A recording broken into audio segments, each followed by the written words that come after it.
Good day sa inyo guys, isang mapagpalang araw sa lahat.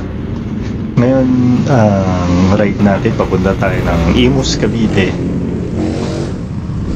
dun sa HPG.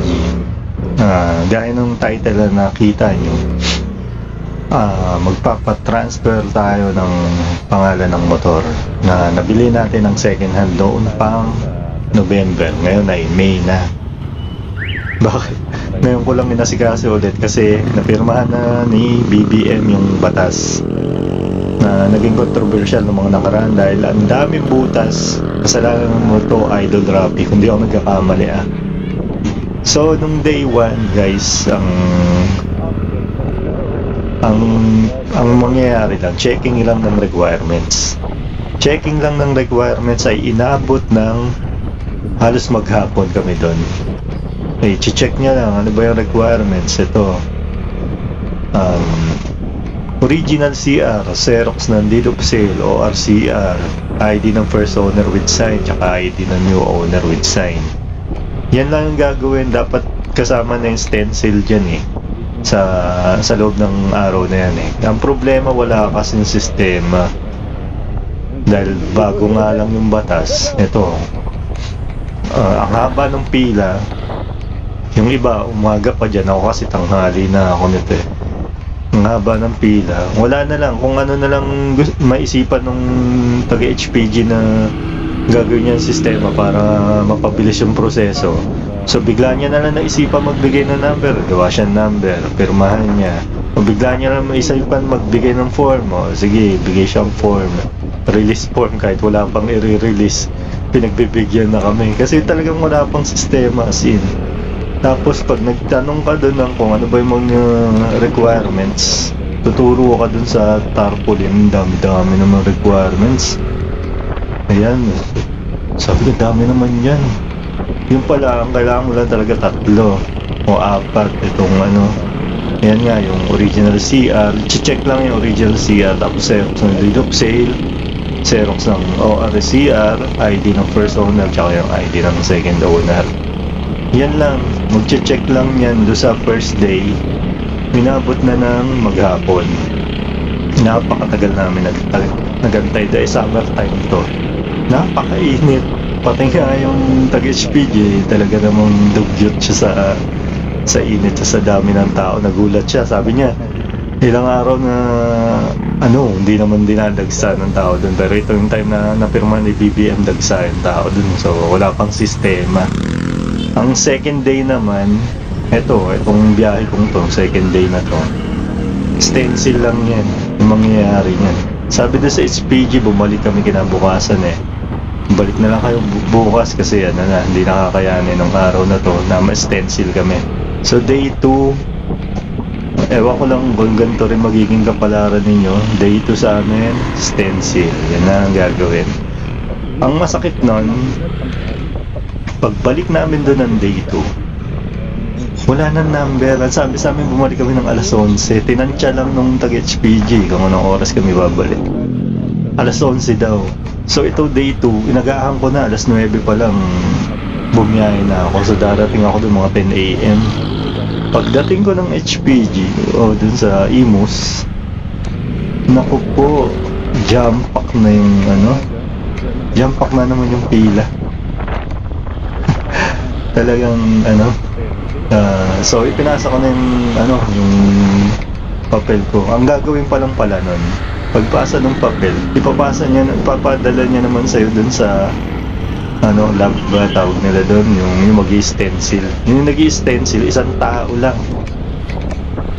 Ewan kung may iba pang kasama yun, basta yung nakita ko, isang tao lang siya na hindi mo na makausap.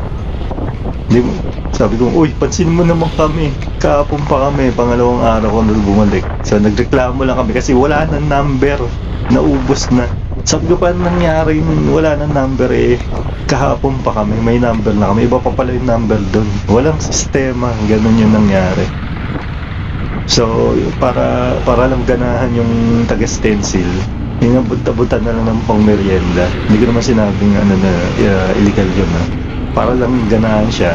So abot-abutan namin, nakita ko tigit-tig 100 yung bawat tao doon sa paldo yung Yung taga-stencil na ano, hindi naman pulis yun, no? Taga-stencil lang siya. So, tapusin mo lahat dyan kasi wala nang number. Mukhang mag-overtime ka, pameriendahin ka man lang namin. So, ganun yung nangyari, no? Etong part na to, ano na ako na to, San Pedro pa lang to eh. Dito kasi ako dumaan sa Daang Hari. Biyahe na to, day 2. Para lang sa stencil. So, biyahe na ako niyan.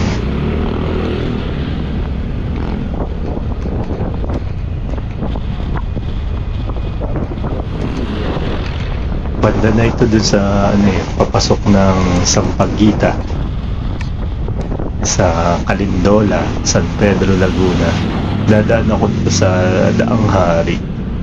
Sana makatulong sa inyo yung video to para ma-guide kayo o ma-share ko man lang sa inyo yung aking naging experience sa transfer of ownership o para maging prepare na rin kayo kung anong ma-expect nyo mangyayari sa inyong pagpapatransfer. Ako kasi ito medyo okay lang, carry naman, awa ng Diyos, nakaraos naman to eh. Yung ano day 3 pababalikin na lang kayo dun sa ano, o yun, pababalikin kayo para sa release. So ina-expect ko sa release ano, yung parang kukunin mo na lang dun, naka-ready na. So, hindi pala gano'n yung mangyayari. Pagbalik namin doon ng day 3, sino ba yung aking day 3? Actually, hindi day 3 yan eh. Dahil yung day 2, pababalikin ka after ng 2 days para sa release. Itong part na to nasa Daang Hari yan. Release, akala ko naman ready na. Pagdating namin doon, ang dami na naman tao. Pagdating namin ng day 3, naku po, parehas lang din ang nangyari nung day 1. Ito nga day 1, di ba? Pila, walang sistema. Sa day 3, walang nagbago. Mas dumami pa nga yan tayong tao. Ang daming tao nakapila. May mga bagong ano, may mga bagong victim. Victim ng sistema, na sistemang walang sistema. Ang daming tao, pila, no? Hindi lang nila alam na ito release na namin. Hindi lang alam nila yung pinagdaanan namin ng day 1 at day 2 bago yung release na. Pero sa ano, medyo mabilis naman na talaga. Mga 1 o 2 oras na pag-aantay doon. Tapos noon, itong part na to, nasa Imus na yan. Palong ano lang siya eh, dito sa Aguinaldo Highway. At paglagpas lang to ng ano eh, kung Aguinaldo ka dadaan, paglagpas ng Robinson Imus, yung ano, yung korte kung saan nagkasasampa ng mga kaso, dito yun eh. Dating LTO sa may Kamsu, dyan yan. So ituloy ko yung sinasabi ko, no? Day 3, yung release na after nung 2 araw na pakikipagsapalaran maghapon dito sa HPG. Ganda, 2 oras kami nagantay. Nagkita-kita na naman kami. Naging magkakaibigan na kami ng mga kapwa kong kumukuha ng HPG clearance. Tapos nang dumiretso na ako ng LTO para dire-diretso na. Sabi nila mabilis na lang sa LTO, pero hindi rin. Ang tagal ko rin doon sa LTO.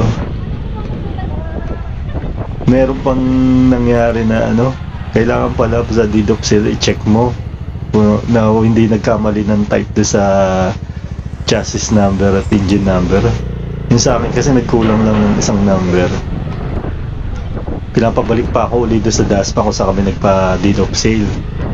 Tapos may paraan naman pala sila na kuha ka na lang ng affidavit of warranty. So lipad na naman yung 300 ko sa simpleng mamaya na kagaya ko na hindi naman medyo malaki na yun yung 300. Tapos abalahin ka ng 2 araw kung hindi makapagtrabaho. At actually 3 kasama na yung release pag-asikaso sa LTO. Ang laking abala nitong transfer of ownership na to. Hopefully sa mga susunod na panahon magkaroon na ng maayos na sistema. Ito kasing pabigla-bigla na to na pag-implement wala pa talaga maayos na sistema. Salamat guys sa panonood ng video. Hopefully hindi na-explain ko ng maayos. Alam ko hindi naman ako maayos mag-explain yung karaniwang kwento lang ito. Salamat guys sa panonood ng video nito. Ingat.